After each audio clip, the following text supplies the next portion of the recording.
ओम श्री कृष्ण परमात्मने नमः। श्रीमद् भागवत कथा दृष्टांत અને રહસ્ય। ભક્તિ કહે છે કે કર્ણાટક પછી મહારાષ્ટ્રમાં કોઈ ઠેકાણે મારું સન્માન થયું, મહારાષ્ટ્રમાં કોઈ જગ્યાએ માન મળ્યું, પંઢરપુર જેવા સ્થળમાં ભક્તિ જોવા મળે છે અને ગુજરાતમાં હું જીર્ણ થઈ, ગુર્જરે જીર્ણતામ ગતા। ગુજરાતમાં મારા 2 પુત્રો સાથે હું વૃદ્ધ થઈ। પૈસાના દાસ પ્રભુના દાસ થઈ શકતા નથી। ગુજરાતને પ્રધાનપણે કંચનનો મોહ લાગ્યો છે, ભક્તિ તેથી છિન્ન ભિન્ન થઈ છે। મનુષ્ય પોતાના મોજશોખમાં કેટલું વાપરે છે તેનો હિસાબ રાખતો નથી, પણ ઈશ્વર માટે કેટલું વાપર્યું એનો એ બરાબર હિસાબ રાખે છે। કળિયુગમાં ભક્તિ છિન્ન ભિન્ન થઈ છે, ભક્તિનું એક અંગ છિન્ન ભિન્ન થયું છે। ભક્તિના 9 અંગ ઉપર ક્યાંક ને ક્યાંક અસર થવા લાગી છે। વંદન કરવા એ પણ ભક્તિ છે, પણ એ પણ હવે ઘટતું જાય છે।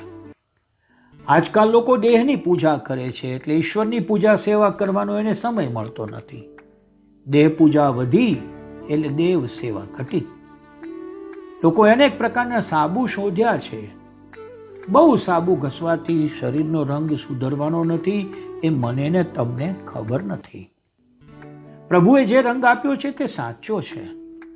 મનુષ્ય બહુ વિલાસી થયો, તેથી અર્ચન ભક્તિનો પણ વિનાશ થયો।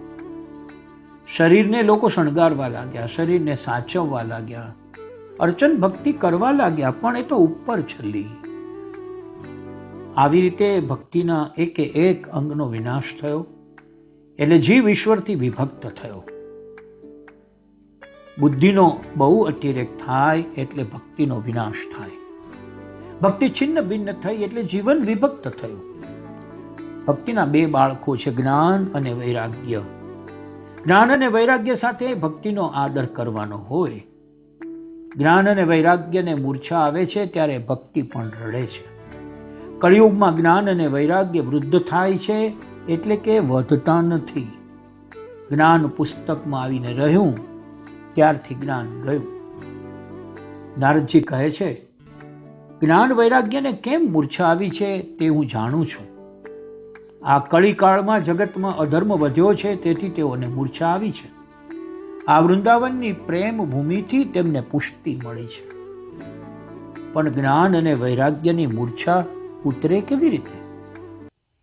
કળિયુગમાં જ્ઞાન વૈરાગ્યની ઉપેક્ષા થાય છે, એટલે ઉત્સાહ વગરના વૃદ્ધ થયા છે। આ કળિયુગનો પ્રભાવ છે।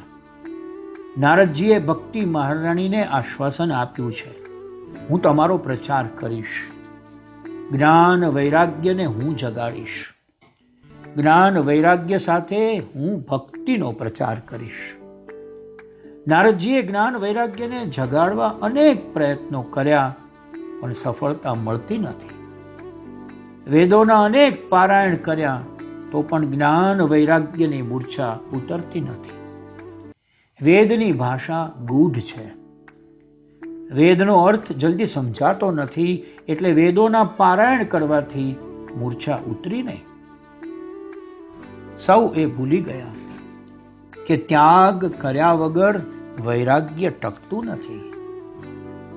સૌએ એ યાદ રાખવાની જરૂર હતી કે શરીરમાં હૃદય એ જ તો વૃંદાવન છે। નારદજી ચિંતામાં પડ્યા તે વખતે આકાશવાણી થઈ કે તમારો પ્રયત્ન ઉત્તમ છે, જ્ઞાન વૈરાગ્ય સાથે ભક્તિનો પ્રચાર કરવા તમે કંઈક સત્કર્મ કરો। નારદજી પૂછે છે, પણ હું શું સત્કર્મ કરું? આકાશવાણીએ જવાબ આપ્યો, સંતો તમને સત્કર્મ બતાવશે। નારદજી અનેક સાધુ સંતોને પૂછે છે કે જ્ઞાન વૈરાગ્ય સાથે ભક્તિને પુષ્ટિ મળે તેવો કોઈ ઉપાય બતાવો, પણ કોઈ નિશ્ચિત ઉપાય બતાવી શક્યા નથી। તેથી નારદજી ચિંતામાં પડ્યા કે મને નિશ્ચિત ઉપાય બતાવનાર સંત ક્યાં મળશે, શું સાધન બતાવશે? એનો વિચાર કરતાં કરતાં નારદજી ફરતા બદ્રિક આશ્રમમાં આવ્યા। ત્યાં સનકાદિક મુનિઓએ તેમને જોયા।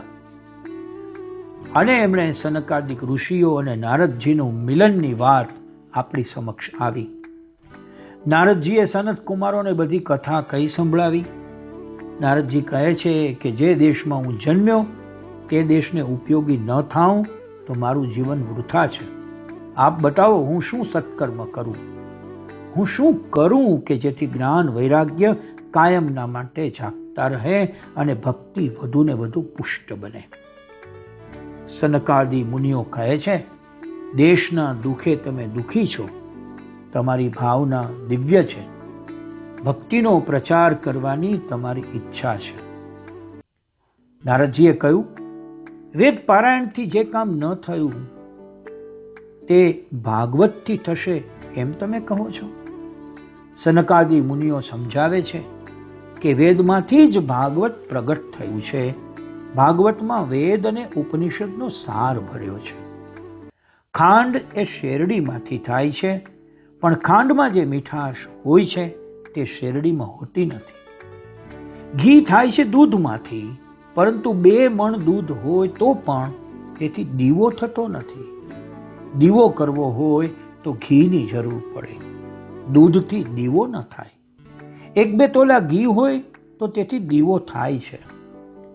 વેદ ભગવાન એ દૂધ જેવા છે, વિશાળ છે, વ્યાપક છે, અનંત છે. પણ ભાગવત એ માખણ છે, તેનો સાર છે. તમે ભાગવત જ્ઞાન કરો અને તેનો પ્રચાર કરો, તેથી લોકોનું કલ્યાણ થશે.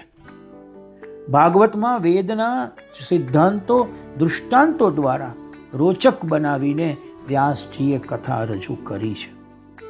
સર્વ વેદોના સાર જેવો આ ભાગવત હકીકતમાં જ્ઞાન યજ્ઞ છે. નારદજી, જ્ઞાન યજ્ઞ.